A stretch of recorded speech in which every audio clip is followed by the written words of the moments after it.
උන්නකෝ පුළුවන් කියනවා. I don't want to be seated when I'm arriving. Chutta. ස්වාමීන් වහන්සේ වදිනවා.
Sati puda walan ni pondok pin lagi di dunia itu.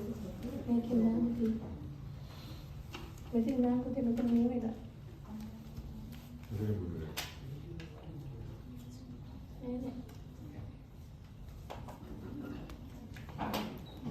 hari ini kita lagi ada nih, kita lulus ke utara hari Korea Utara. Oh ya maju ada. Iya. Hari ini. Tadi kan ni lagi. Kemana? Musik. Hai rasnya berapa? मैं plugging disconnect कर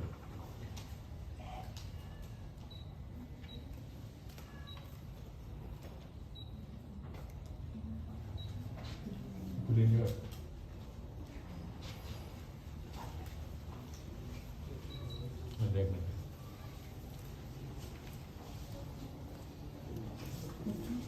Now it's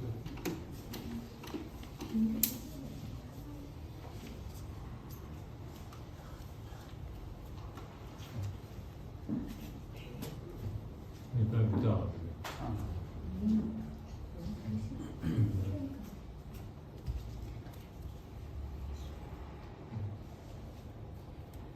Ini kemarin lagi. Baru ni.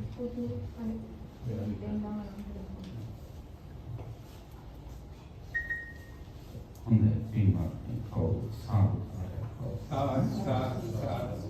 පන්සිල් සමාදන් වීමට නමස්කාරය කියන්නේ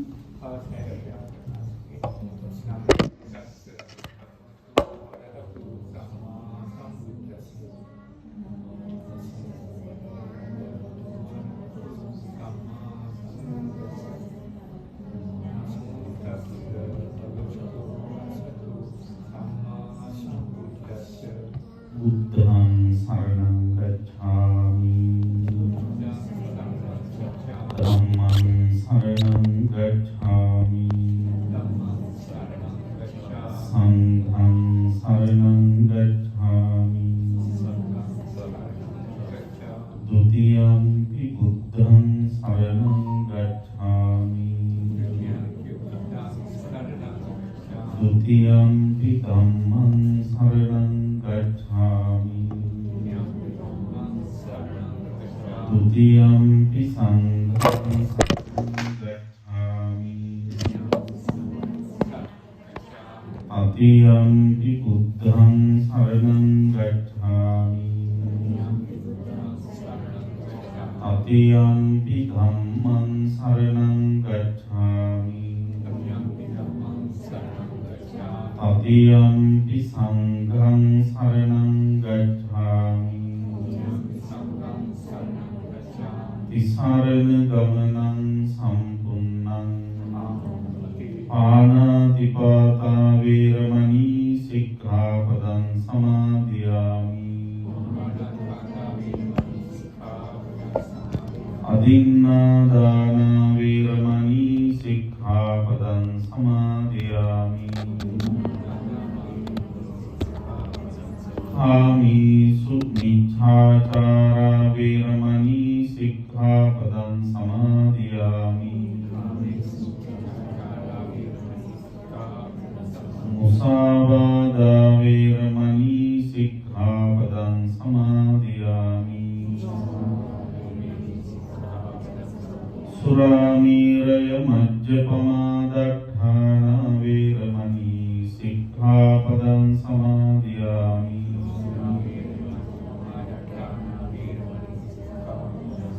තිසරණීන සද්ධින් පංචශීලං ධම්මං සාදුකං සුරක්ඛිතං කତ୍වා අප්පමාදේන සම්පාදේත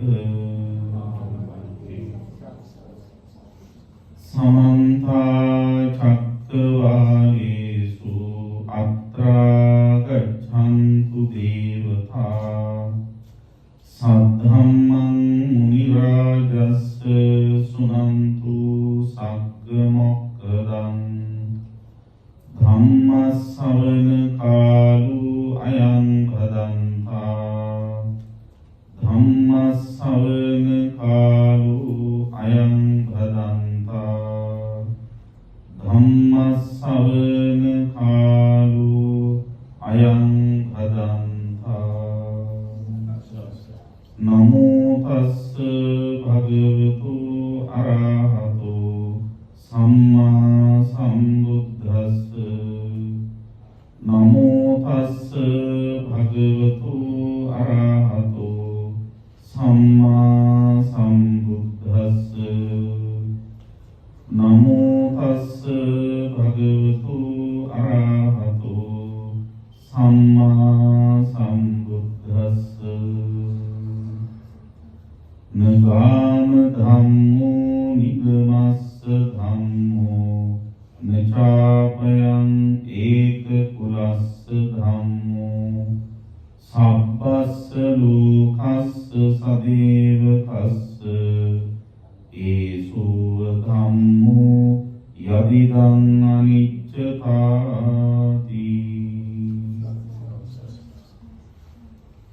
ශ්‍රද්ධාවන්ත ආවුලික පින්වත්නි, දැන් හැමදෙනාම සූදානම් වන්නේ ධර්ම ශ්‍රවණය කරන්න. අද මේ නිවසේ මෙවන් විශේෂ පින්කමක් සංවිධානය කරගෙන තියෙන්නේ. ඇයි කියන කාරණාව මේ පින්නතුන් ඉතාම හොඳින් දන්නවා. මේ නිවසේ ගෘහාධිපතිව වාසය කරපු මීට දින 7කට කලින් අභාව ප්‍රාප්ත වන්ට යෙදුණ පුෂ්ප කුමාර සමරසිංහ මහත්මයා, පින්වත් අනුජා සමරසිංහ මහත්මයාගේ දයාබර ස්වාමි පුරුෂයාණන්, තරුෂ සමරසිංහ පුතණුවන්ගේ දයාබර පියාණන් වහන්සේ, මීලි ලැජීෂා බර්නාඩ් සිල්වා මහත්මයාගේ දයාබර පුතණුවන්, කුමාරි සමරසිංහ, වසන්ත සමරසිංහ සහ ප්‍රියන්ත කුමාර සමරසිංහ කියන පිළිතුරුන්ගේ දයාබර සොබයුරාණන්, එවැගේම සෝමරත්න පුෂ්ප කුමාර පතිරණ කියන මහතුරුගේ මාසිනාව, අභාව ප්‍රාප්ත විලි සමරසිංහ පියාණන්ගේ දයාබර පුතණුවන්, එවැගේම පාඩුසපත් ශ්‍යාම් කුමාර සමරසිංහ මහත්මයාගේ සොයුරාණන් සිහිපත් කරලා, පුෂ්ප කුමාර සමරසිංහ මහත්මයා සිහිපත් කරලා එතුමාට පරලොවින් සංඝා කරන්න, පින් අනුමෝදන් කරන්නයි මේ පින්කම මෙලෙසින් විශේෂයෙන් සංවිධානය කරගෙන තිබෙන්නේ. විශේෂ වශයෙන්ම අපේ බෞද්ධ සම්ප්‍රදාය, බෞද්ධ සංස්කෘතිය අනුව කවුරු හරි කෙනෙක් මරුණාම 7 දවසින් 3 මාසෙන් අවුරුද්දෙන් වගේ අපි මේ විදිහට බණ කියලා, දන් දීලා, පින් අනුමෝදන් කිරීමේ සිරිතක් තිබෙනවා. මේ 7 දවසේදී බණ කියන එකේ එක්තරා මනෝවිද්‍යාත්මක පසුබිමක් තියෙනවා. ඒ තමයි දැන් කෙනෙක් මිය ගියාට පස්සේ ඒ පවුලේ ළබැඳියන්ට, හිතවතුන්ට, සමීපතමයන්ට බොහෝම දැඩි දුකක් දැනෙන එක ස්වභාවයක්. ඉතින් මරණයට ආසන්න දිනවල හිත හදා ගැනීම ටිකක් විතර අපහසු කාර්යයක්. නමුත් ටිකෙන් ටික දවස් ගත වීගෙන යනකොට ස්වභාවයෙන්ම අපේ හිත පොඩ හැදෙන එක, කාලයත් එක්ක ඒ හැදෙන එක ස්වභාවය. ඉතින් එහෙම හිත හැදුනාම පින් කරලා, පින් අනුමෝදන් කරනකොට ඒ පුණ්‍ය ශක්තිය පරලෝකසපත් ඥාතිවරයාට අනුමෝදන් කරන්න පුළුවන්. සාමාන්‍යයෙන් අපි දන්නවා මඩේ ඉන්න ඇතෙකුට මඩේ ඉන්න තවත් ඇතෙක් ගොඩ දාන්න බැහැ.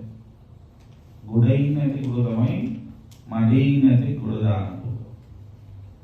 ඒ වගේ අපි හිත දුකට පත් කරගෙන ඉන්න වෙලාවක දුකෙන් පෙළෙන තව කෙනෙකුට පිළිසරණ වෙන්න අපිට බැහැ. අපි පරලෝකසපත් ඥාතිවරයාට පිළිසරණක් වෙන්න නම් අපි මානසිකව ශක්තිමත් වෙන්න ඕනේ. අන්නේ මනස ශක්තිමත් වීගෙන එන කාලවකවානුවක් තමයි දින 7ක් වගේ ගත වුණාම ඇති වෙන්නේ. ඒ වෙලාවේදී කියන බණ ඔළුවට ගන්න පුළුවන්, හිතට ගන්න පුළුවන්. සමහර වෙලාවට මේ ගිය සැනින්ම මේ ගිය දවසේ අත් දෙක යනකොට පාංශුකුල දෙන වෙලාව සමහරට ඇති වෙන සංවේගය නිසා කියන කාරණා හිතට ගන්න අමාරු වෙන්න පුළුවන්. සමහරව ඉන්නේ හොඳට ඒ හිතට අරගෙන දරාගෙන ශක්තිය ඇති කරගෙන කටයුතු කරන, සමහරුන්ට හැමෝටම මේක කරන්න බෑ. ඉතින් දින 7ක් විතර ගත වෙනකොට ඔය සංවේගය තුනී වෙලා ධර්මය අවබෝධ කරගන්න පුළුවන් මානසික මට්ටම ඇති වෙනවා. පසුබිම ඇති වෙනවා. අනිවන් පසුබිමකදී මේ විදිහට බණ කියලා දන් දීලා හිත කුසලයෙන් ශක්තිමත් කරගෙන පරලෝසප ඥාතියේ පින අනුමෝදන් කරනකොට ඒ අයට මේ පින් අනුමෝදන් වෙන්න හැකියාව තියෙනවා. ශක්තිමත් වූ සිතින් කරන පුණ්‍යානුමෝදනාව ප්‍රබලව ඍජුව ඒ අයට බලපෑමක් කරන්න පුළුවන්.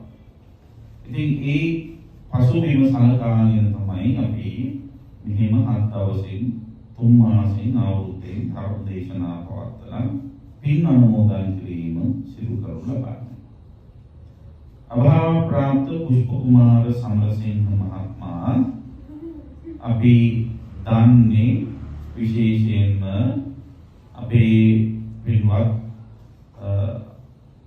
මහේන්ද්‍ර විජේතිලක මහත්මයාගේ නිවසේදී දැකලා තියෙනවා.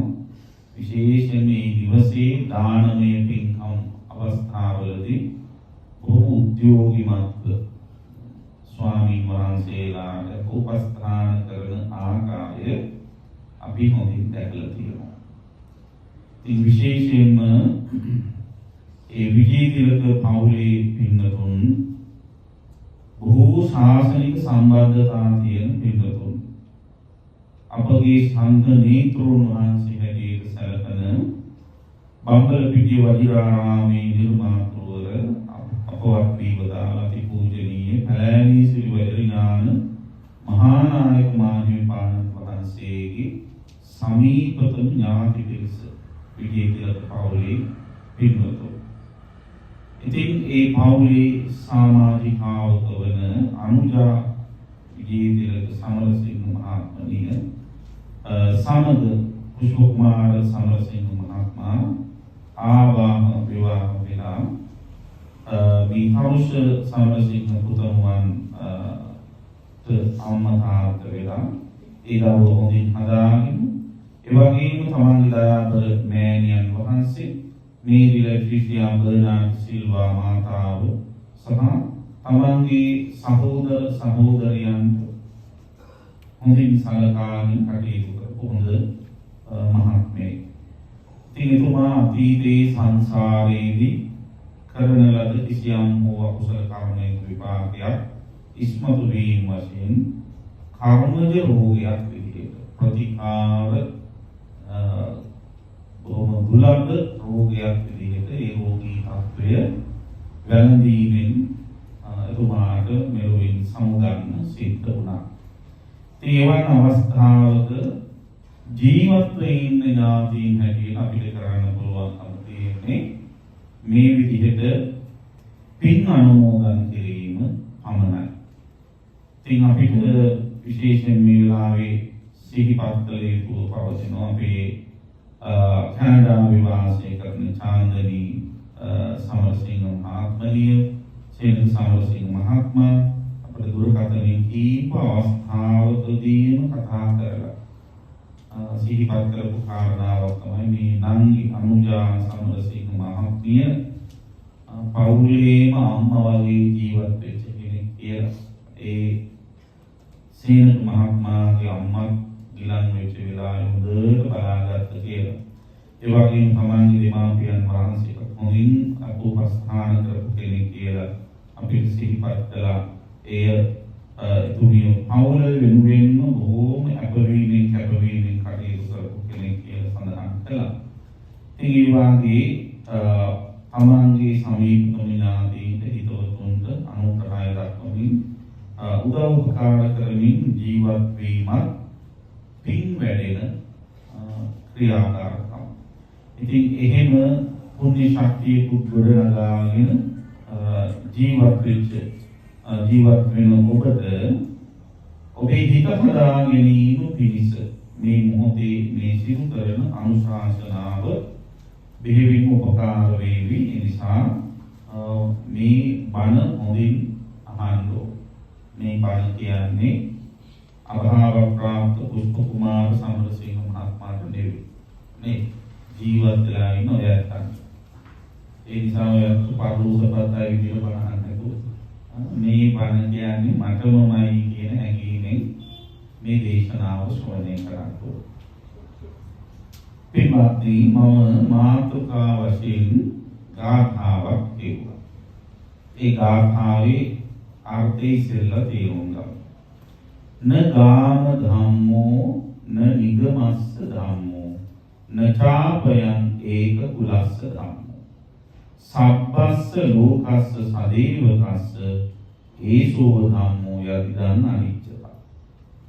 මේ අනිත්‍යතාවය කියන එක න ගාම ධම්මෝ ඒක ගමකට සීමා වෙච්ච එකක් නෙවෙයි. න නිගමස්ස ධම්මෝ ඒක නියම් ගමක කුඩා නගරයකට සීමා වෙච්ච එකක් නෙවෙයි. නචාපයන් ඒක කුලස්ස ධම්මෝ කුල කියන්නේ එතන පවුලට මේ මාර්ග අනිත්‍ය ස්වභාවය කියන එක පවුලකට සීමා වෙච්ච එකක් නෙවෙයි.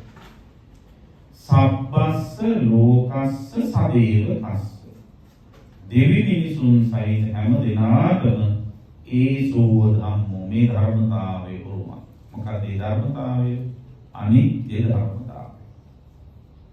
එතකොට අනිත්‍ය ධර්මතාවයේ එක ස්වභාවයක් තමයි මරණය කියන්නේ.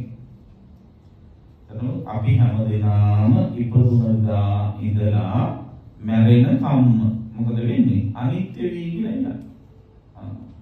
මේ රූපය ඒ රූපය ඇතුළේ ක්‍රියාත්මක වන විඥානයේ නාම ධර්ම සිතුවිලි ඒ සියල්ලම ඉපදිච්ච දාපටන්ම වෙනස් වෙනවා. එහෙම ගිහින් මේ භවයේ අවසාන වෙනස් වීම විදිහට තමයි මරණයටපත් වීම සිද්ධ වෙන්නේ. එතකොට මරණයටපත් වෙන එකක් මොකද වෙන්නේ? කෙලෙස් සහිතව මරුණාම ආපහු ඒකත් වෙනස් වෙලා නැවත උපතකට පරිවර්තනය වෙනවා. ඒ විදිහට දැන් මෙතුමා තව කොහේ හරි තැනක ඉපදිලා ඇති. හොඳ පින් දහම් සිද්ධ කරපු කෙනෙක් සමහර සුගතියක ඉපදිලා ඇති. එහෙම නැත්නම් අම්මා කෙනෙකුගේ කුසේ පිළිසිඳගෙන ඇති. ඒක තමයි දැන් ස්වභාවය. ඒතර ඒ විදිහට අනිත්‍ය වෙමින් වෙනස් වෙමින් යන ගමනක තමයි අපිට මේ අපි හැමෝම මුණ ගැහෙන්නේ.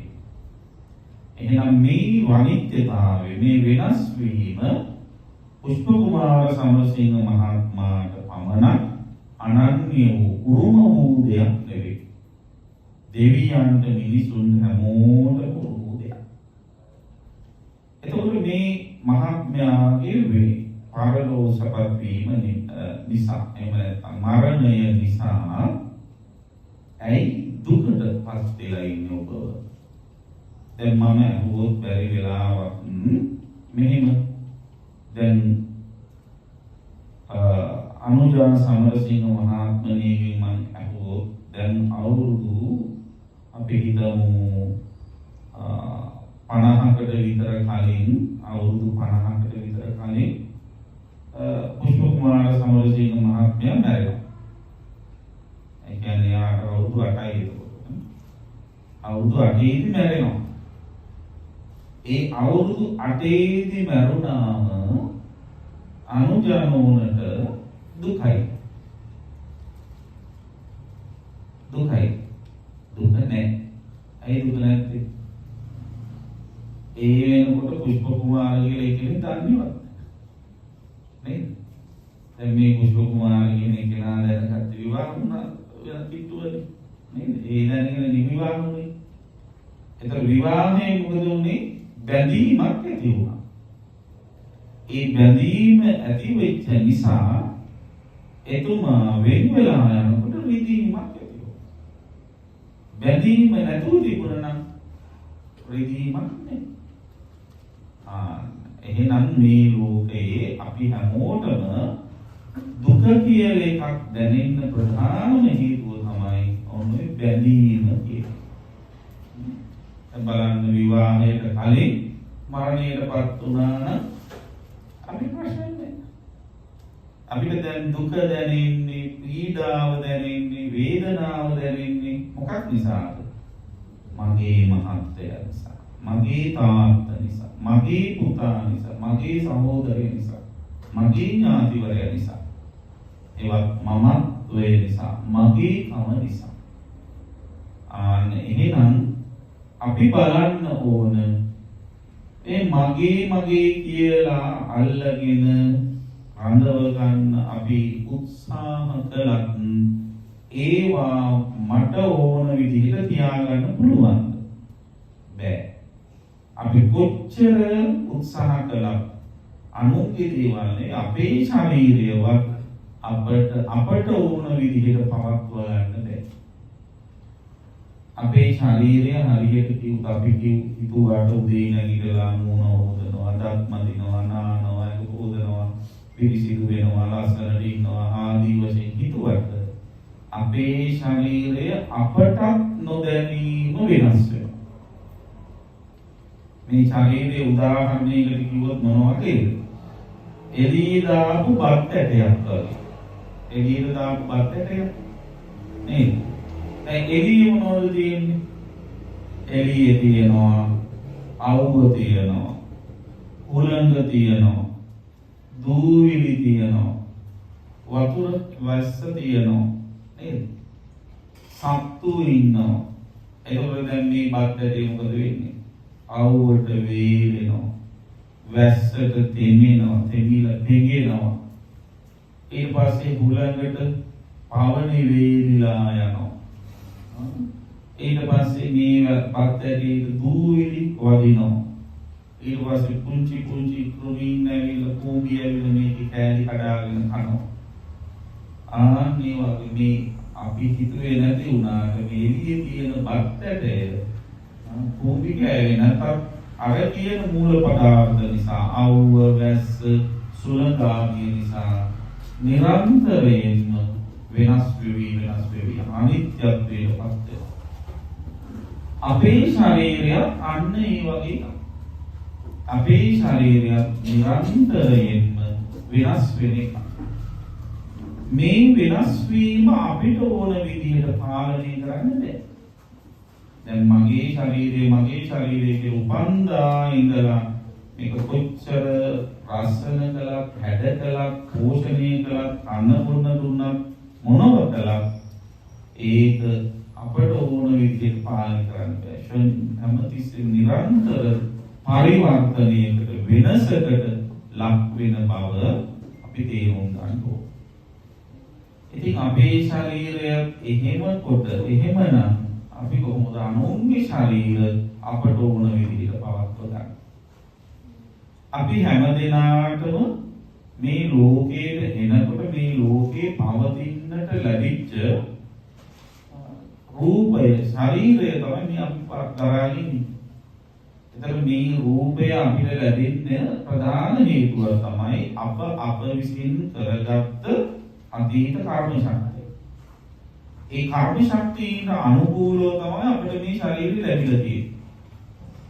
එතකොට කෙනෙක්ට මේ ශරීරය ගොඩාක් කල් පවත්වාගෙන යන්න පුළුවන් නේද? තව කෙනෙකුට මේ ශරීරය කොහොම කෙටි කාලයකින් අතහැරලා යන්න. දැන් විජීතිලක පවුලේ ඉන්න සහෝදරයෙක් දැන් අවුරුදු දෙකකට විතර කලින් නැතුණා නේද? ඒ වගේ විවිධ අය ඒ මට්ටම් වලදී වයස් කාලවලදී මේ ලෝකෙට එනකොට ගෙනා කර්ම ශක්තියට අනුව ශරීරයක් ලබා ගන්නවා. ඊට පස්සේ ඒ ශරීරයට වැළඳෙන ලෙඩ රෝග පවා ඒ කර්ම ශක්තියට අනුව තමයි තියෙන්නේ. ඉතින් ඒවා අඩු වැඩි කරගන්න පුළුවන් ජීවත් වෙලා ඉන්න කාලේ. ඉතින් ඒ විදිහට කාලයක් ජීවත් වෙලා ඉඳ සදාතනිකව හැමදාම ජීවත් වෙන කාටවත් බෑ. මේ ලෝකයෙන් සමුගන්න සිද්ධ වෙන අරගෙන ආපු කර්ම ශක්තිය අවසන් වුණාට පස්සේ මේ ලෝකයෙන් සමුගන්න වෙනවා. ඉතින් අන්න එහෙම සමු ගැනීමක් තමයි පුෂ්ප කුමාර සමරසිංහ මහත්මයා මේ කළේ. ඒතර මේ සමු ගැනීම සදාතනික සමු ගැනීමක් නෙවෙයි. මේක తాවකාලික සමු ගැනීමක්. ඒ කියන්නේ ඇයි? අපිට මෙහෙන් සමු දීලා තුමා තව තැනක දැන් ආපහු උපදිලා ඉන්නවා. දැන් මේ උපත දීපු අම්මා තමන්ගේ පුතා ගැන හිතලා කම්පා වෙනවා ඇති. අනේ මගේ පුතා නැතුණානේ මටත් කලින්. හැබැයි දන්නවද? ඒ පුතාම මේ වෙනකොට තව අම්ම කෙනෙක් සතුටු කරා. නේද? තව අම්ම කෙනෙක් සතුටු කරා. කවුද ඒ සතුටු කරන අම්මා? අලුතේ ඉපදිච්ච දරුවා. නේද? මව් කුසක ඉන්නවනම් අන්න මව් කුසේ ඉන්නකොට සතුටු වෙනවා. දැන් ඔයයන් මව් කුසේ දැන් පිළිසිඳගෙන ඉන්නවා. එහෙම නැත්නම් ඕපපාතික සත්වයේ විදියට කරපු පින් අනු දිව්‍ය ලෝකයක වගේ පහළ වෙලා ඉන්නවා. ළඟ ඉන්න ඒ අම්මලා තාත්තලා ඒ කටි ඔක්කොම සතුටු වෙනවා. දැන් බලන්න මේ මෙතන ඉන්න පුංචි දුවක් නේද මේ අම්මා දුව පුරතල් කර කර ආදරෙන් ඉන්නවා. හැබැයි දන්නවද ඔය දුව මේ අවුරුදු 6කට විතර කලින් ඊළඟ 4යි අපි හිතමු දැන් අවුරුදු 5කට කලින් මේ දුව තවත් කට්ටියක් අඬවල තමයි මේ කයිත්තේ. නේද? කවුද? ගියාත්මයයි. ගියාත්මේ මේ දුවගේ නෑය තාම අඬනවා ඇති. අපි ආච්චි නැති වෙලා. නේද? අවුරුදු 5යි ආදී වශයෙන් ආච්චි හරි සීයා හරි ආදී වශයෙන් ඉතල තාම අඬනවා ඇති. එතකොට බලන්න මොකද වෙලා තියෙන්නේ? එහි අඬවල මෙහි අලුත් අම්ම කෙනෙක්, අලුත් තාත්තා කෙනෙක්, අලුත් නෑයෝ ටිකක් සතුටු කරනවා. එහෙම යන ගමනක් තමයි අපි මේ තියෙන්නේ.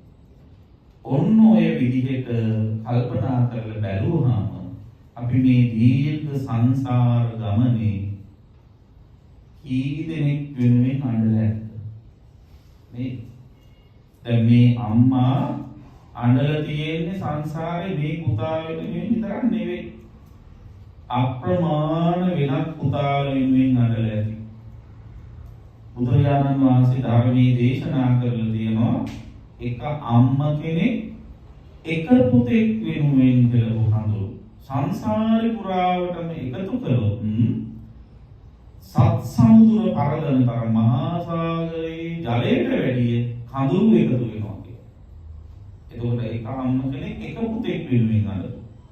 එතකොට එක අම්ම පුතාලා එක පුතාලා වෙනුවෙන් අඬපු කඳුළු එකතු කළොත් හිතා ගන්නත් බැහැ.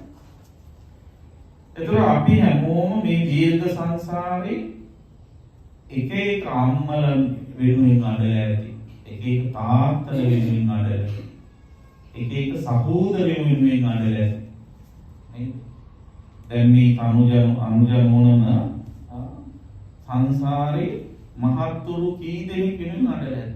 දැන් මේ භවයේ මහත්ය වෙනුවෙන් තමයි මේ කම්පණිය තියෙන්නේ. නේද?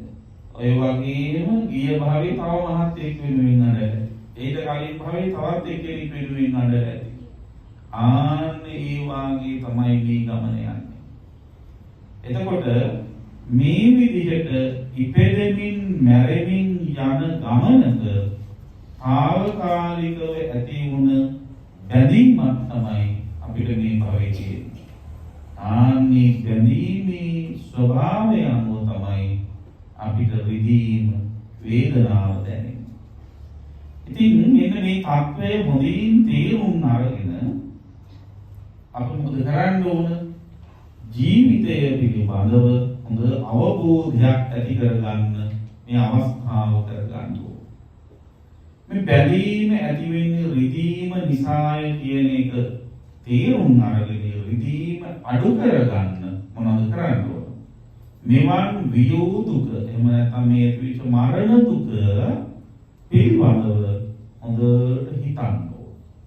අපේ බුදුරජාණන් වහන්සේ අපට අවවාද කරලා තියෙන්නේ මරණ සති මනියුත්තු සතතං අප්පමත්තෝ හෝති. කවුරුහරි කෙනෙක් මරණය ගැන නිතරම හිතනවා නම් එයා අප්‍රමාදී කෙනෙක් වෙනවා කියලා. ඒ නිසා අපි මරණය ගැන හිතන්න ඕන. මරණය ගැන හිතනවා කියන්නේ මොකද්ද? මේ මරණ ධර්මයේ එක එක්කෙනාට උදා වෙනවා කියලා හිතන එක විතරනේ. ඒක තමන්ට ආදේශ කරගන්න ඕන. අහවලා මරුණා වගේ මටත් මරණයටපත් වෙන්න වෙනවා.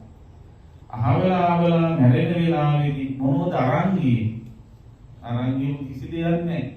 ගෙනිච්ච තමන්ගේ ශරීරය ඒකත් අන්තිමේදී කනාතේදී අතහැරලා ගියේ. ආන්න එහෙනම් ඒ ධර්මතාවය මටත් උරුමයි කියලා කල්පනා කරලා තමන්ට ගලපාගෙන තමන්ගේ ජීවිතයේ සුඛිත මුදිත කරගන්න. තමන්ගේ ජීවිතය ධර්මානුකූල පවත්වාගෙන යන්න අපි උත්සාහ කරන්න. ඒ නිසා මරණය ගැන හිතන්න. කොහොමද මරණය ගැන හිතන්නේ? ආකාර කීපයක් තියෙනවා.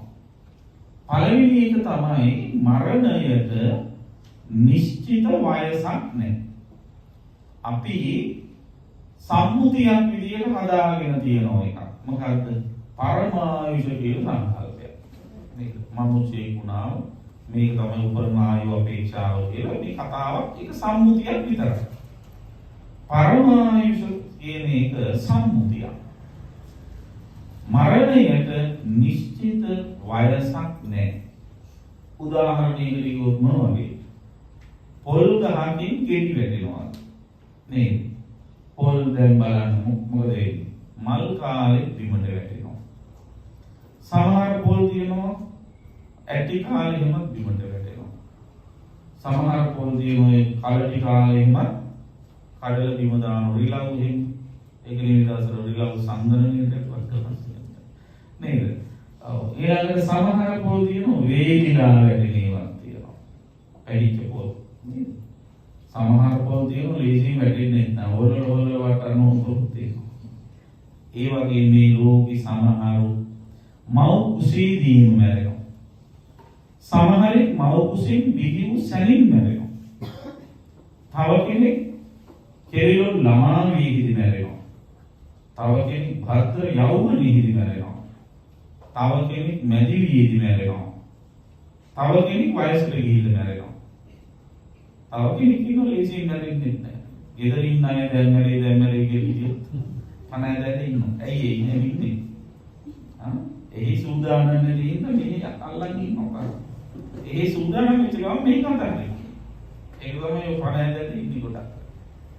එහෙම නැතු එහි සූදානම් නැතුව ගිහින් අනාථ වෙලා ඉවිලා බලාගෙන ඉන්න කතාවක් නේ. තේරවාදී බුද්ධා පිළිගන්නේ නැහැ. ඒ මහායාන සංකල්ප තමයි ඔය මැරිලක ශරීර උපදින්නේ දවස් 7ක් යනකම් කොහේ හරි ඉන්නවා. එහෙම ඉඳලා සුදුසු තැනක් සැකසුනාට පස්සේ ලිංග ගන්නවා කියන්නේ. එහෙම සුදුසු තැනක් සැකසුනාම ලිංග ගන්න පුළුවන් හැමෝම උපදින සුදුසු තැන්වල නේද? අර කවුරුත් උත්සාහයෙන් තැන්වල උපදින්නේ නැහැ. එහෙම එකක් නෙවෙයි වෙන්නේ. කර්ම ශක්තිය සැකසෙන එකක් ඉඳලා මරණයටපත් වෙනවා මෙහි අතහරිනවා.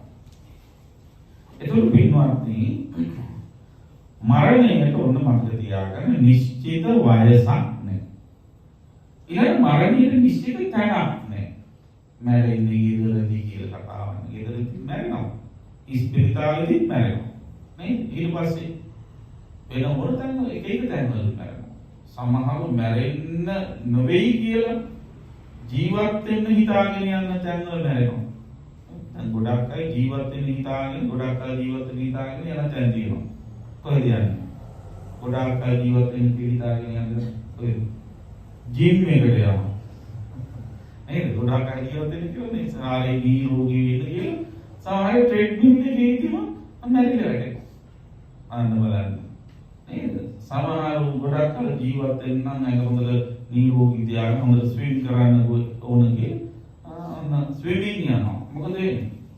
පූල් එකේදී මැරිලා ඉඳිනවා. කොච්චර ඉන්නවද? bathroom එකේ නනායේදී මැරෙලා කාර් එක ඩ්‍රයිව් කරද්දී මැරෙලා ඉන්න පුළුවන්. මරණයට නිශ්චිත තැන මරණය මෙතන හිටියොත් තමයි මැරෙන්නේ. එතන මගේ හැරලා හිටියොත් මැරෙන්නේ නැහැ කියලා කතාවක්. නාන්තලිකේන සමුද්දමජ්ජේ න පබ්බදානං විවරං පරිස් න විච්ඡතිසෝ ජගතිප්පතිසෝ යත්ථාඨිතෝ නප්පස්කේතුමච්චු. අහසේ හිටියොත් ඔන්න බේරෙන්න පුළුවන්. පොළවේ පය ගහලා හිටියොත් තමයි ඔක්කොම අපල තියෙන්නේ. ඉන්න අහසේ ඉන්නවා කියලා ප්ලේන් එකකට තෙල් ගහලා ගුවනෙම රැඳී හිටිය කියලා කතාවක් නෑ. අහසේදී මැරෙන්නත් පුළුවන්. සමුද්‍රමයි පොළොවට ලං වෙන්නේම නෑ. මම නැවතුම් සදාකාලිකව ජීවත් වෙනවා කියලා මුහුද මැද නැවතට වෙලා කැම බීම ගෙන්නවා කියන ඒකේ හිටියොත් මැරෙන්නේ නෑ කියලා හිතන් හිටියොත් ඒත් මරණයට පත් වෙනවා නැවගිරෙ ඉන්නත් පුළුවන්. මහා කළුගල පර්වතයක් ඇතුළට හිල් කරගෙන ගිහිල්ලා ගුහාවක් හදාගෙන කාටවත් එන්න දෙන්නේ නැතුව තනියෙන් ජීවත් වෙනවා කියන හිතාගෙන හිටියා. මරණයට පත් වෙනවා.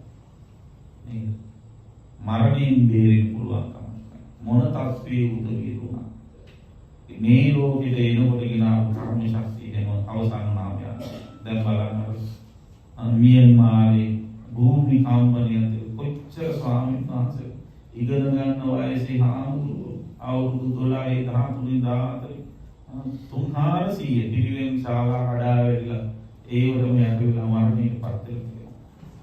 අන්න බලන්න මරණයට නිශ්චිත තැනක් ඕන තැනකදී මරණයට පත් වෙන්න පුළුවන්. ඒ වගේම මරණයට නිශ්චිත හේතුවකුත් නැහැ. මෙන්න මේ හේතුව නිසායි මරන්නේ කියලා එහෙම කතාවක් නැහැ. කෑම නැතිවීම නිසා මැරෙනවා. කෑම වැඩිවීම නිසා මැරෙනවා. විවිධ ලෙඩ රෝග නිසා මැරෙනවා. ආයුෂ ඉවර වීම නිසා, කර්මය වීම නිසා මරණයටපත් වෙනවා. ඒ වගේ මරණයට නිශ්චිත හේතුවක් නැහැ. මරණයට නිශ්චිත පුද්ගලයෙකුත් නැහැ. දුප්පත් අය විතරයි, පොහොසත් අය විතරයි මැරෙන්නේ කියලා කතාවක් නැහැ. දුප්පත් අයත් මැරෙනවා, පොහොසත් අයත් මැරෙනවා, උගත් අයත් මැරෙනවා, නූගත් අයත් මැරෙනවා.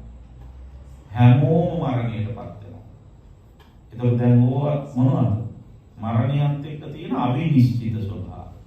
අන්න. දැන් අපි සාමාන්‍යයෙන් අහලා තියෙන මොකක්ද? ජීවිතං අනියතං මරණං නියතං කියලා. ජීවිතය අනියතයි, අවිනිශ්චිතයි. අපි කියන කොයි වෙලාවෙ මැරෙයිද දන්නේ නැහැ කියන්නේ. මරණය නියතයි කියන්නේ මරණය ස්ථිරයි. ඒක ඇත්තයි. හැබැයි නියත මරණය කොයි වෙලාවෙයිද කියලා අවිනිශ්චිතයි. ඒ නියත මරණය කොතැනදීද කියලා අවිනිශ්චිතයි. මොන විදියටද කියලා අවිනිශ්චිතයි. එහෙනම් මරණයත් එක්ක තියෙන මොනවාද? අවිනිශ්චිත පසුබිම. ආනේ අවිනිශ්චිත භාවයම අපි ශක්තියක් කරගන්න ඕනේ. නේද? දැන් යමක් ගැන අපිට අවිනිශ්චිත නම් අපි ඒකට ආරක්ෂාවක් දාගන්නවා. දැන් ලංකාවේ මිනිස්සුන්ට අලුතෙන් වාහනයක් ගත්තාම හිතට පොඩි අවිනිශ්චිත ගතියක් එනවා. මොකක්ද ඒ? ඒ තමයි කොච්චර හොඳට එළවගෙන ගියත් පිටිපස්සෙන් හරි ඇවිල්ලා අප්පන්න පුළුවන් කියලා. අලුත් වාහන ගත්තාම පොඩි බයක් එනවා. නේද? ඉතින් පිටිපස්සේ බල ගිහලා ඉස්සරහ ආප ගන්නවා. ඉතින් කෙසේ වෙතත් ඔය විදිහට හැපි කියන බයක් තියෙනවා. ඒ බයත් එක මොකද කරන්නේ? ඒ බයත් එක්ක ඉන්ෂුරන්ස් එකක් ගන්නවා. නේද? රක්ෂණය කරනවා. ඒකල කතර ගම යනවා. ගිහින් ගමන් හැප්පෙන එක වෙනවද? නමුත් මිනිස්සු ඒ වගේ රක්ෂණ ආවරණයක් බලාපොරොත්තු. ජීවිත රක්ෂණය කරනවා. වාහන රක්ෂණය කරනවා. දේපල රක්ෂණය කරනවා. මිනිස්සු ඉන්ෂුර් වෙනවා. ඉන්ෂුර් වෙන්නේ මොකක් නිසා? ඉන්ෂුර් වෙන්නේම අන්ෂුර් නිසා. ඒ වගේ තමයි අපේ ජීවිත හරිම අන්ෂුර්. දැන් මේ මහත්මයා මේ අවුරුදු 57 දී මරණයටපත් වෙයි මේ වගේ ලෙඩක් වැළඳෙයි කියලා කවුද කිව්වේ? කවුරුත් කල්පනා කරේ නැහැ. නමුත් ශනිකව අතීත කර්ම ඉස්මතු වෙලා අර තායිලන්ත අර වගේ බෞද්ධ තේරවාද බෞද්ධ රටවල් මේ වගේ භූමිකම්පය ඇති වෙන කවුද හිතුවේ? දහස් ගණන් මරණයටපත් වෙයි කියලා කවුද හිතුවේ? ශනිකව ඒ වාගේ බුදු වුණා. ඉතින් මෙන්න මේ ධර්මතාවය අපි තේරුම් ගන්න ඕනේ. එහෙම තේරුම් අරගෙන අපි මොකද කරන්න ඕන? ඒ ධර්මතාවය අප කරා පැමිණෙනකොට අප්‍රමාදී වෙන්න. බුදුහාමුදුර අපිට දේශනා කරලා තියෙන්නේ මරණය හමුවේ හැසිරෙන්න ඕන කොහොමද කියලා.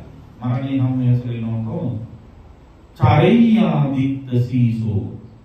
ආදිත්ත සීසෝ ඉව චරෙය්‍ය. ආදිත්ත කියන්නේ මොකක්ද? ආදිත්ත කියන්නේ ගිනිගත්. සීස කියන්නේ මොකද? සීස කියන්නේ ශීර්ෂය ඔළුව.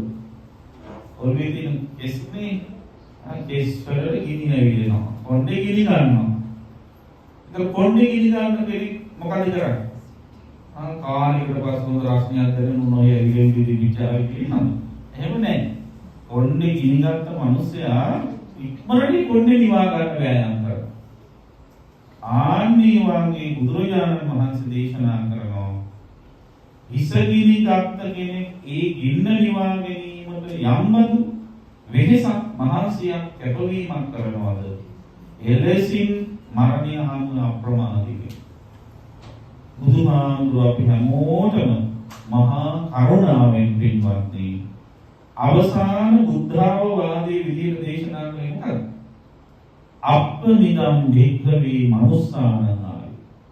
මහණෙනි මිනිසුන්ට තියෙන ආයුෂ හරිම පොඩ්ඩයි. ඒ බුදුහාමුදුරන්ගේ කාලේ ඒ කාලේ අඩු ගන්න අවුරුදු 120ක් වගේ කාලයක් හරි තිබුණා. දැන් ඉන්නේ මේ කාලේ අඩු වෙන ගිහින් වෙලා. බොහෝ කෙටි කාලේ මිනිසුන්ට ජීවත් වෙන්න තියෙනවා. ගමනීයෝ සම්ප්‍රායෝ. ඉතින් මේ පොඩි කාලේ ජීවත් වෙලා මේ සියල්ල අතහැරලා දාලා යනවා. ගෙවල් දොරවල් වතු පිටි ඉදකඩන් දුරු අම්මල තාත්තලා සහෝදර සහෝදරි නෑයෝ හැමෝම අතහැරලා යන්න වෙනවා. ඒ අතහැරලා යනකොට ගෙනියන්නේ හිතට ගත්ත දේකින් පමණයි. ඒ නිසා හිතට ගන්න පුළුවන් දෙයක් කරන්න. කත්තබ්බං කුසල. හිතට ගන්න පුළුවන් දේ තමයි කුසල. කුසලෙන් හිත ශක්තිමත් කරගන්න. චරිතබ්බං බ්‍රහ්මචර්යය. හොඳ ශ්‍රේෂ්ඨ ජීවිතයක් ගත කරන උදාහරණ මිනිසියෙක් විදිහට මෙත්තා කරුණා මුදිතා උපේක්ෂා කියන සතර බ්‍රහ්ම විහරණයන්ගේ තමන්ගේ ජීවිතය ශක්තිමත් කරගෙන අනිත්‍යයට උදව් උපකාර කරගෙන තමන් වටේ ඉන්න හැමෝටම සලකමින් ඒ වගේම තමන්ගේ පුද්ගලික සංසාර විමුක්තිය අවශ්‍ය කරන පින් දහම් ගුණ දහම් පුරමින් කටයුතු කරන්න. නත්ති ජාතස්සබ අමරණං ඉපදිච්ච කෙනෙකුට නොමැරී ඉන්න පුළුවන් කමක් නැහැ කියලා බුදුහාමුදුරුවෝ දහනවා. එහෙනම් ආනි ධර්මතාවය, මේ මරණ ධර්මතාවය හැමෝටම මැරෙනවා කියලා කියන්නේ මේ සත්තු විතරක් නෙවෙයි. අජීවී වස්තුන් පවා මේ මරණ ධර්මතාවයෙන් මරණය කියන්නේ අනිත්‍ය වෙනවා. අනිත්‍ය වෙනවා කියන්නේ මොකද? වෙනස් වෙනවා කියන එක. දැන් මේ සමරසිංහ මහත්මයා කියන්නේ එතුමා සමරසිංහ නාමයේ වෙනස් වෙලා දැන් වෙන විදිහකට ආපහු පවතුන. එහෙනම් වෙනස් වෙමින් යන ගමනක් තමයි ගමනකදී තමයි අපිට මේ ඔක්කොම මුණ ගැහෙන්නේ, හමු වෙන්නේ. මෙන්න මේ යථාර්ථය හරියට තේරුම් අරගෙන මරණයේදී ඇති වෙන්න සංවේගය අවම කරගන්න, අඩු කරගන්න අපි වෑයම් කරන්න.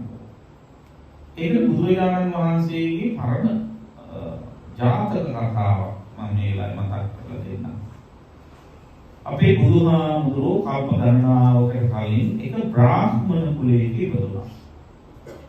ඒ බ්‍රාහ්මණතුමා මේ බැමිණිය හිටිය විවාහක ස්වාමී දියණිය, පුතෙක් හිටියා, පුතා ගන්නු නෝනා හිටියා, තරුණ දුවක් හිටියා. ගෙදර වැඩ සේවිකාවක් හිටියා.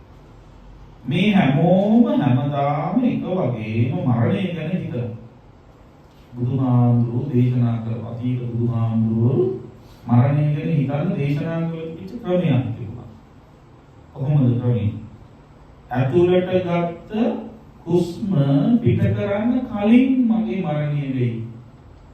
කටට ගත්ත බත් පිට ගෙවෙන්න කලින් මගේ මරණය විය හැකියි කියලා මේ මොහොතේම මරණය විය හැකියි කියලා හිතන්න කියලා බුදුරජාණන් වහන්සේ උපදෙස් දීලා. ඒ විදිහට හිතා මේ හැමෝම කුසල වඩනවා, අප්‍රමාදී වෙනවා. ඒ වගේම තවත් බොහොම ලස්සන ඉගැන්වීමක් තියෙනවා මරණය සම්බන්ධ. ඒ තමයි දැන් මොන කවුරු හරි කෙනෙක් රැට නිදා ගන්න යනවා ඇඳට. එහෙම නිදා ගන්න ගිහිලිවල මොකද හිතන්නේ? දැන් මොන මම නිදා ගන්නවා.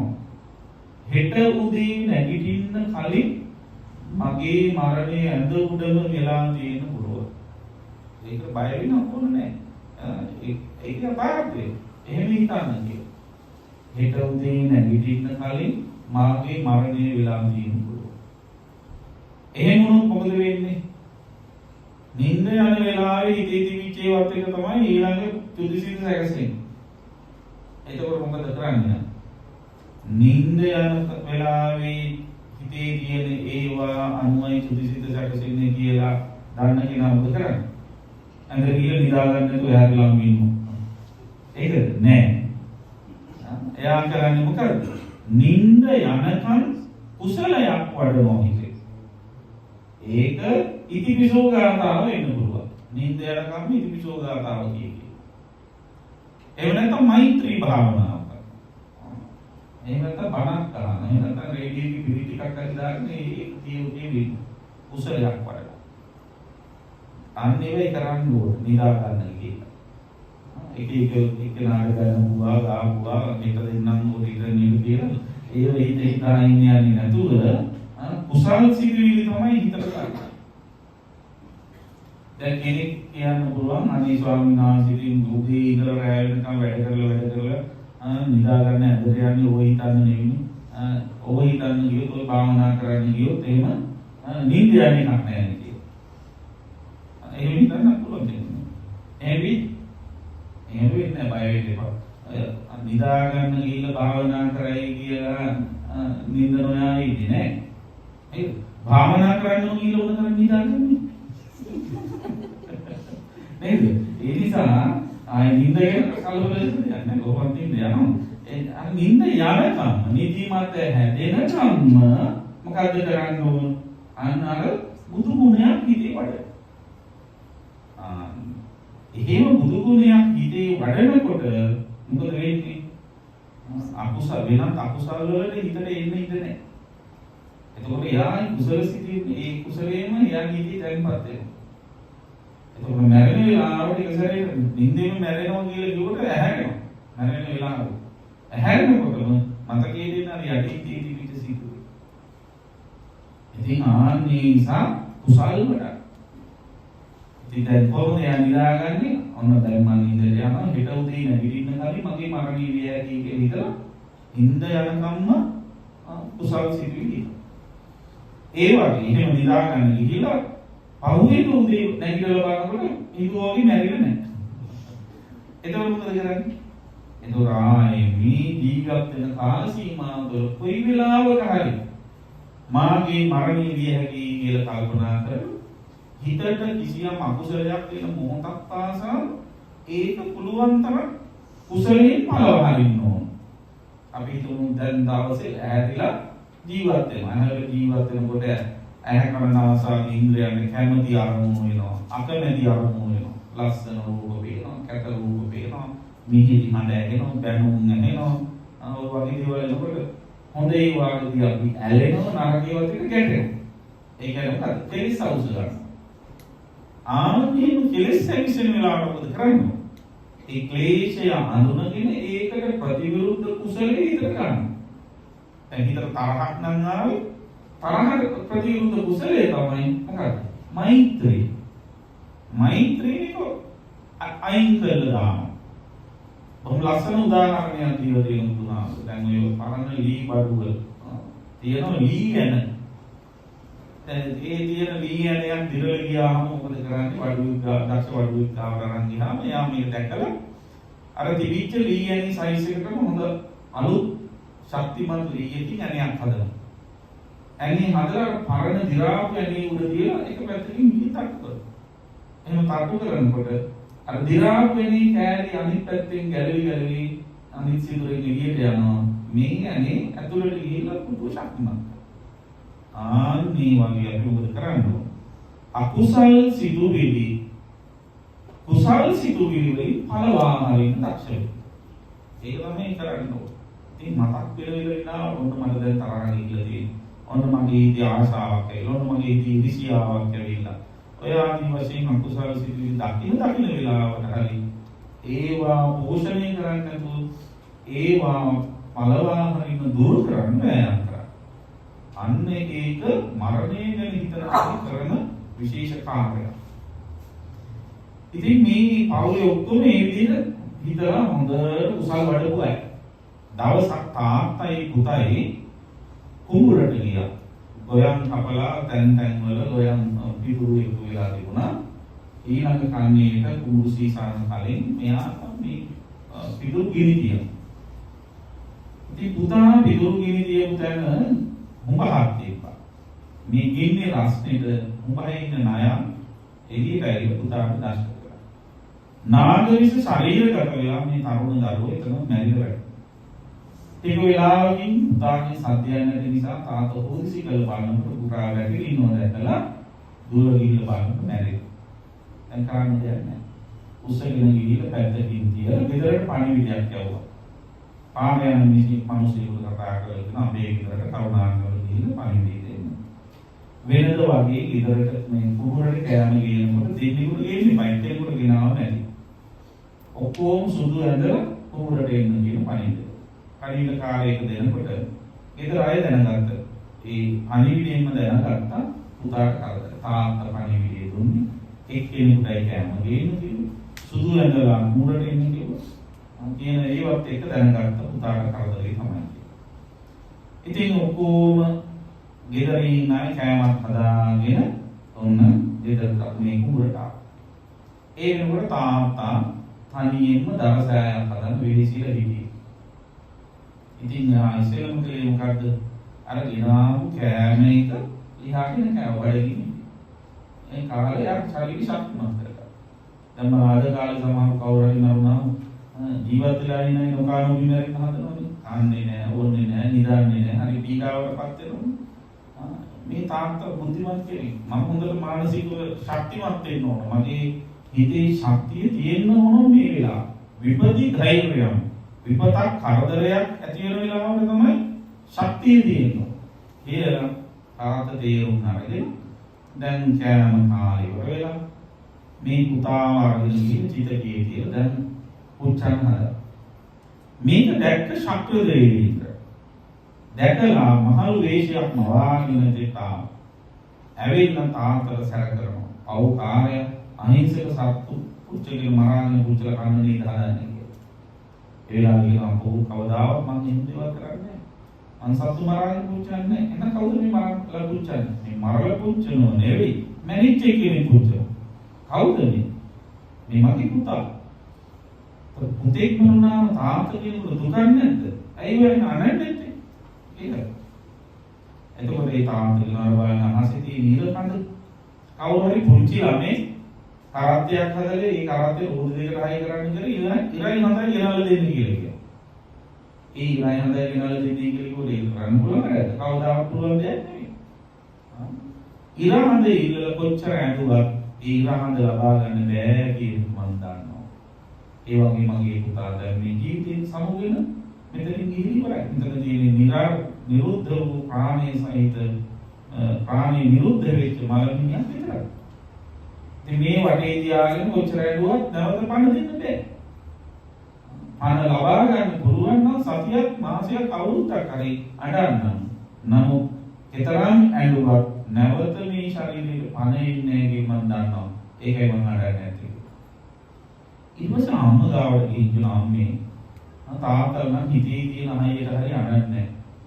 අම්ම එහෙම නෙවෙයි. අම්මලා බොහොම සංවේදී දරුවන්ට හරි ආදරේ. අයි ඔය අම්මා අඬන්නේ නැති මේ පුතා මැරිච්ච වෙලාවේ. ඒ වෙලාවේදී මේ අම්මා ගාථාවක් කියනවා. අනවරාතෝ තතෝ ආග අනනුඤ්ඤාතෝ ඊතෝ ගතෝ යථාගතෝ තථාගතෝ කාගත පරිදේ.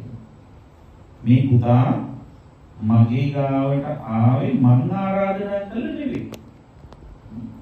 දැන් මේ සම්සිංහ මහත්මයාගේ මහත්මයාගේ අම්මගෙන් අහුවොත් පුෂ්ප කුමාර ඇවිල්ලා මගේ කුසියේ පිළිසිඳ ගන්න කියලා අම්ම ආරාධනා කරේ නෑ නේ. ඉබුදුනාට පස්සේ නේ දුවේ පුතෙක් කියලා හිතගත්තේ. දැන් නම් ඊට කලින් දැනගන්න උගුරන් තාක්ෂේ නැත්තේ. ඉස්සර කාලේ එහෙම දැනගත්තේ නැතුව ඇති. ඉබුදුනාට පස්සේ පුතෙක් කියලා. ඒ පුතාට පුෂ්ප කුමාර කියලා නම දැම්මා. එච්චරයි. දැන් ඒ පුතාගේ කර්මයේ අනුව මේ අම්මා ගාවට ආවා. ඊට පස්සේ අම්මා කිව්වා දැන් ඉතින් හොඳට බැඳි දැන් යන්න කියලා. එහෙම කිව්වද? නෑ. අනනුඤ්ඤාතෝ ඊතෝ ගතෝ අම්මලා කියන්නේ කොහොමද කියන්නේ නැතු වෙන්නේ කියනකොට එන්න කියලා නෙවෙයි යන්න කියලා කිව්වේ. යථාගතෝ තථාගතෝ ආවිදීන ගියා. කාතත් පරිදේවනා. ඉතින් එහෙම අඟලේ පරියෙන් මොකද්ද කියලා අම්මා. ඊට පස්සේ නෝන ගාවට ගිහින් කියන මාතේක් නැතුණා නෝන වැන්න පුරුක් කෙරුණේ. ඔය මේ ඒ අනන්නේ නැත්තේ මහත්තේ නරන කියලා ඉන්න කාලේම මහත්තේ පඩි බාන්න නැති නේද කරදර කරන්නේ නැති. දැන් ඊනයි කරදරෙලු නිදුනා කියලා ඔය හිතාදාගෙන ඉන්නේ කියලා.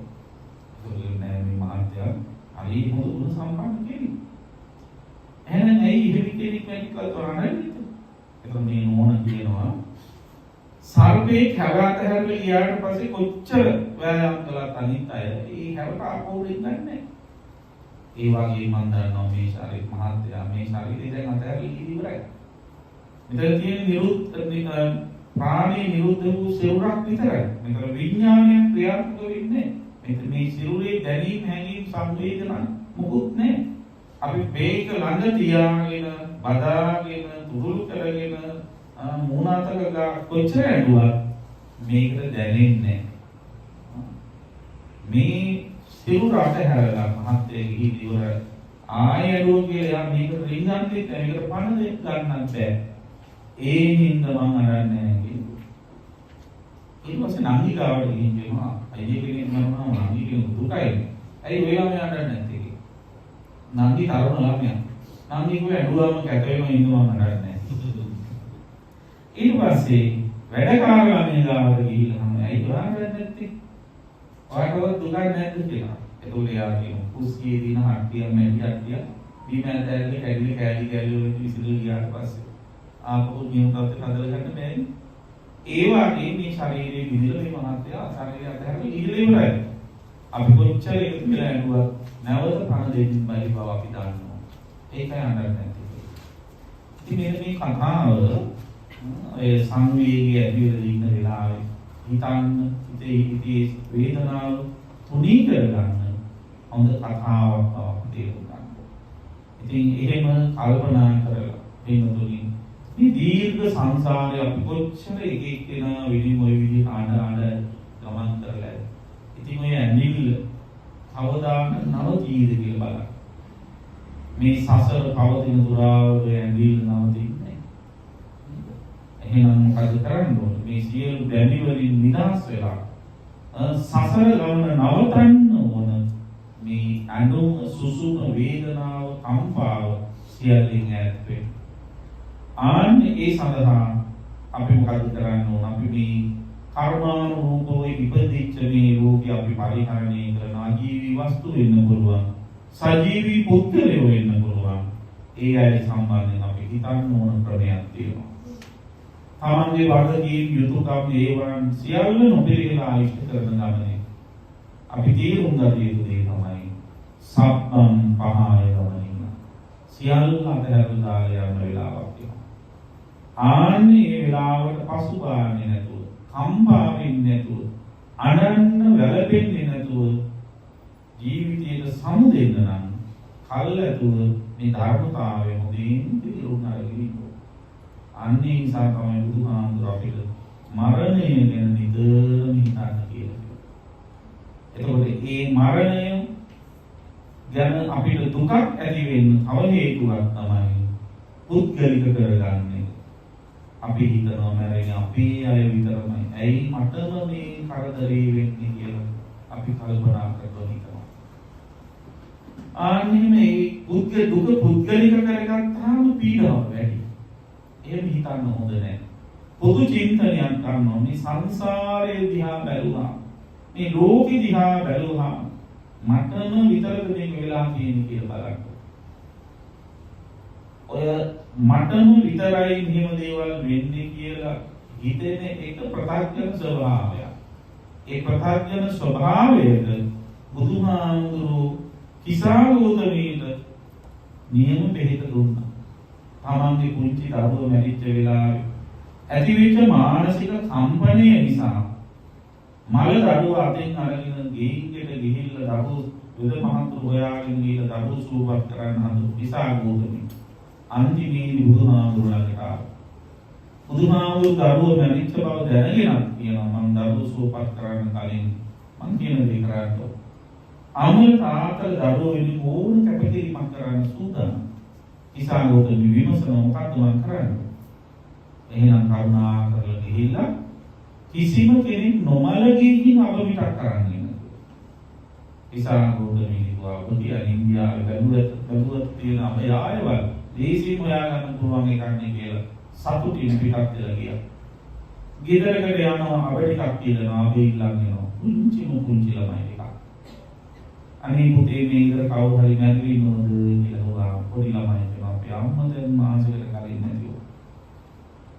ඉස්සංගුදෙනි කල්පනා කරනවා මේ පුංචි ළමයි අවුරුදු 3-4 ළමයි අම්මා නැති වෙලා කොහොමද ඒ දරුවෝ ජීවිතේ මොහොත දෙනවනේ. මෙතරම් වයස මුකුරා ගිහින් මට ඇයි බැරි කියලා කල්පනා කරනවා.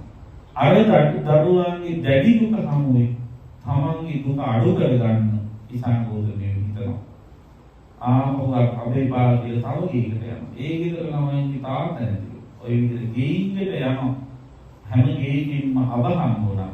කිසිම කෙනෙක් නොමල ගේකින් අබ හොයා ගන්න බැරි වුණා. අවසානයේ ඉසංගෝදනේට සිතට සත්‍ය වැටුණා. මේ ලෝකේ යමෙක් ඉපදුනා නම් ඒ හැමෝටම මරණයටපත් වෙන්න සිද්ධ වෙනවා.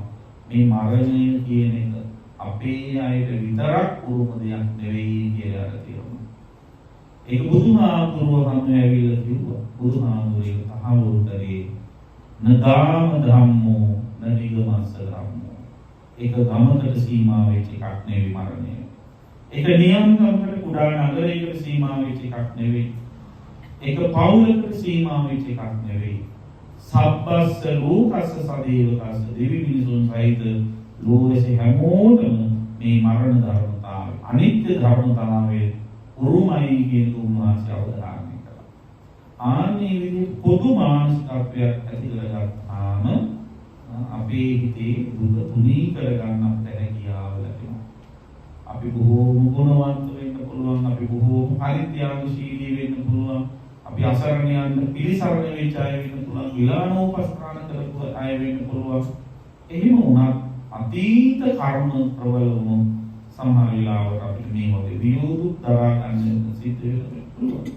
දැන් හොඳම නිදර්ශනය මේ කාලේ යනෝ හිත හදාගන්න හොඳම දේ තමයි අර මියන්මාරේ කොච්චර හොඳට භාවනාවෙන් දියුණු වෙච්ච ආමුදෝ සීලෙන් දියුණු වෙච්ච ආමුදෝ එක සැලින් ගොඩලැගි වලට යටලා කී දෙනෙක් යන්නේ ඒ අය නරකයි නෑ ඒ අය හොඳ අය ඒ වුණත් ඒ අයට යම් අතීත කර්ම දෝෂ අනුව ඒ විපාක වලට දුරු වෙනවා. ඉතින් එහෙම ඒ විදිහට ජීවිතය ගැන කල්පනා කරලා පින්වත්නි ඉතින් සංවේගයේ වේදනාව තුනී කරගෙන බැඳීම වැඩි කරන විදීම වැඩි කියලා තේරුම් අරගෙන අපි කොච්චර බැඳෙලා හිටියත් කවදා හරි මේ දේවල් අතහරින්න වෙනවනේ කියන යථාර්ථය හොඳින් වටහාගෙන ජීවිතය අවබෝධ කරගෙන ජීවත් වෙන්න ඔබ වෑයම් කරන්න ඕන. අන්න ඒ තුල ඔබේ හිතේ අප්‍රමාදී සිටිවිලි පහළ වෙයි. ඒ අප්‍රමාදී සිටිවිලි කුසල් සිටිවිලි බවට පරිවර්තනය කරගෙන ඔබේ තරුණ රිදුණු හිත කුසලයෙන් ශක්තිමත් කරගෙන ඉදිරියට ජීවත් වෙන්න ඔබ වෑයම් කරන්න. ඒ සඳහා ඔබ හැම දිනකටම මේ අනුශාසනාව උපකාරයක් නොවේවා කියලා ඉදිරියට ප්‍රාර්ථනා කරනවා.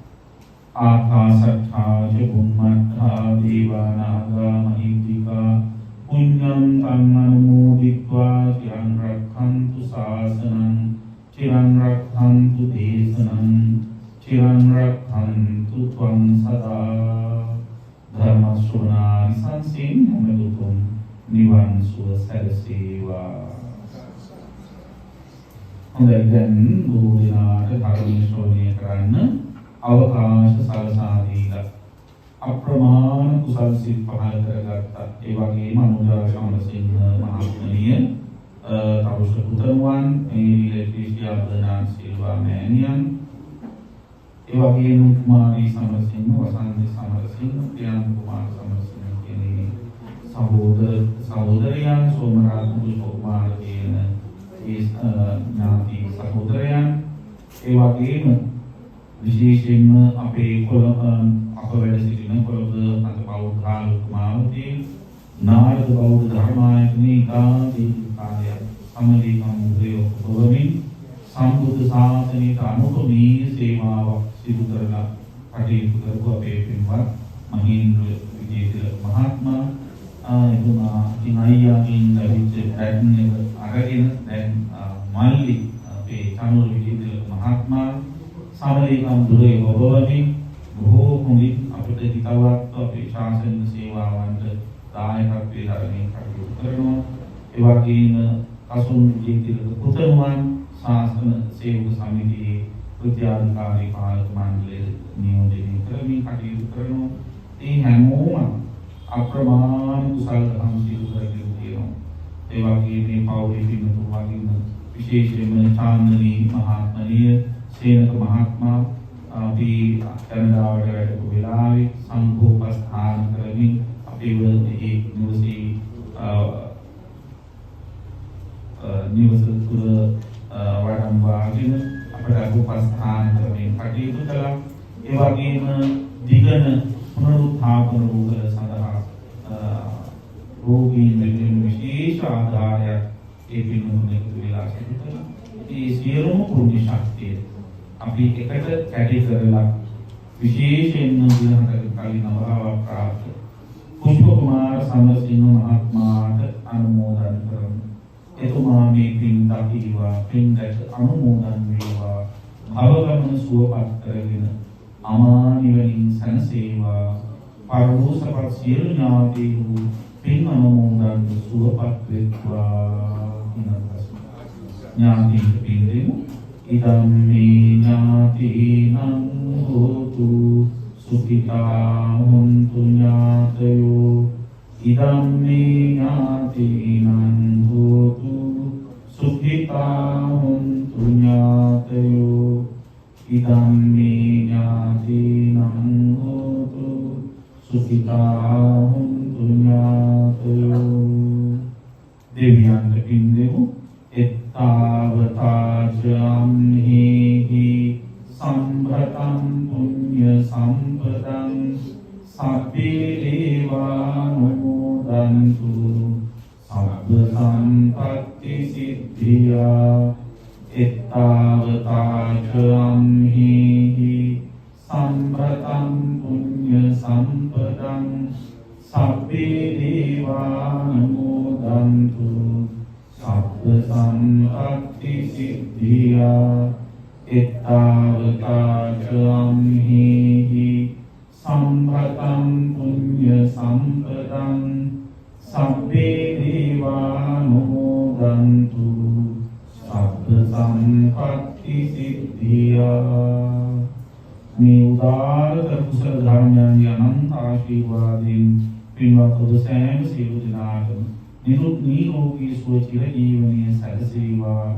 කායික මානසික සුවපත්භාවයේ උදා වේවා. සියලු සංසාරික දුක්ඛයන්ගෙන් එතරව ලැබෙන අමා මහ නිවන් සුවමත් වේවා. ඒ සාදු කියලා. එඳගන්න හැමෝම ආශිර්වාද කරමු.